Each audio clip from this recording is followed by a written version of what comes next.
Eu gostaria de saber qual foi o destino de Nero, que governou Roma depois do seu desencarne. É possível a gente falar alguma coisa sobre isso para nosso ouvinte, meu amigo?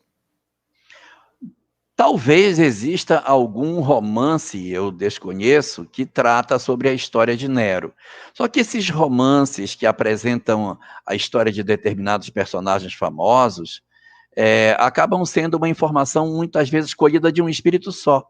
E é perigoso quando a gente se abraça com uma informação desse tipo, trazida por uma única entidade. Por quê? Porque o objetivo do espiritismo não é matar a curiosidade humana, não é dessedentar o homem dessa angústia que a gente tem de saber sobre todo mundo. E fulano? Vai reencarnar em quem? E fulano? Então, assim, às vezes a gente acaba desenvolvendo uma certa curiosidade que nos tira do foco. Qual é o foco da doutrina espírita? A transformação moral do homem. A gente pode encontrar uma obra que fale sobre isso? Pode. Eu realmente não sei se tem, mas pode ser que tenha. Observemos que na obra de Kardec, o único personagem que aparece na obra kardeciana que ele trata como reencarnação é a história de Elias e de João Batista. Ele não tem nenhuma tabelinha de, olha, fulano era isso, fulano era aquilo, esse nasceu assim, era assim, esse que é... Você não encontra essa curiosidade espiritual na obra de Allan Kardec. Por quê? Porque o foco estava nos aspectos instrutivos que a gente tem. E falando de instrução, existe, só para encerrar essa discussão, um sonho em que Humberto de Campos narra, um sonho de Eurípides Barçanufo, na qual ele desdobra e vai para o mundo espiritual e vê uma série de entidades sofrendo barbaramente. Ele pergunta, quem são esses que sofrem tanto? Serão os antigos tiranos do passado? E aí enumera os tiranos, Nero aparece no meio. Não, não são. Ah, então são os antigos perseguidores dos cristãos que jogavam... Também não são. Ah, então são os intolerantes da religião da Idade Média que promoveram tantas matanças, também não são. E aí ele vai buscando uma série de personagens e quem conversa com ele, se não me engano, é na ideia, se não me engano, é Jesus que está conversando com ele, nem sei, não lembro mais. Aí o interlocutor dele disse, não é nenhum desses. Quem na verdade está aí são os que sabiam a verdade e não praticaram. Conheceram a verdade, mas não foram capazes de promover a sua transformação. Então, se a gente pegar essa mensagem como uma referência, nós poderemos dizer que aqueles que se comprometeram contra o cristianismo provavelmente já resolveram suas vidas.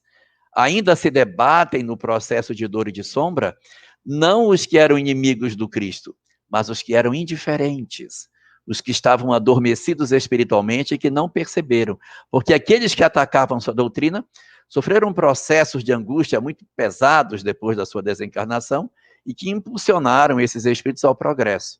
E aquelas almas adormecidas, indiferentes, que não se motivaram a nenhum processo nem de ser contra e nem de ser a favor da ideologia, essas são as almas que ainda se debatem até hoje por aqui, além daqueles que souberam a verdade, conheceram aquilo que o Cristo falava, mas não foram capazes de promover em si a mudança que a mensagem esperava que se realizasse. E a gente tem que ter também, né, Jorge, que independente de quem seja aquele espírito que se equivocou no passado, a tendência é evoluir. Nós estamos num processo evolutivo, né? Não importa o que foi feito, os equívocos, o processo é evolução, né, Jorge? Sem dúvida, porque às vezes a gente fica marcando muito uma pessoa pelo que ele fez. Realmente Nero fez muito desatino. Até a própria mãe dele, Agripina, ele mandou abrir para ver onde ele tinha sido gerado. Ele é uma alma bastante doentia. Então ele tem realmente graves problemas de personalidade. Mas se a gente for pegar, claro, guardar as devidas proporções, a figura de Públio Lentulus, que era um senador arrogante, opressor e uma série de coisas, e você observar a transformação que ele empreendeu no curso do tempo, considerando as obras que Emmanuel escreveu sobre as encarnações sucessivas desse mesmo personagem, nós podemos ver como que o tempo pode transformar alguém.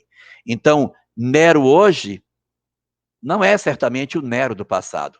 Da mesma maneira daquilo que eu comentei logo no começo, uma pessoa que na adolescência tomou uma decisão equivocada, ela hoje está mudada, transformada, e não dá para a gente dizer que ela carrega hoje a culpa integral de tudo que ela realizou. Por quê? Porque ela transformada, ela já não tem mais os ímãs da lei para trazer determinadas experiências negativas para ela, porque, repetindo mais uma vez, o objetivo da lei não é punir, mas é educar.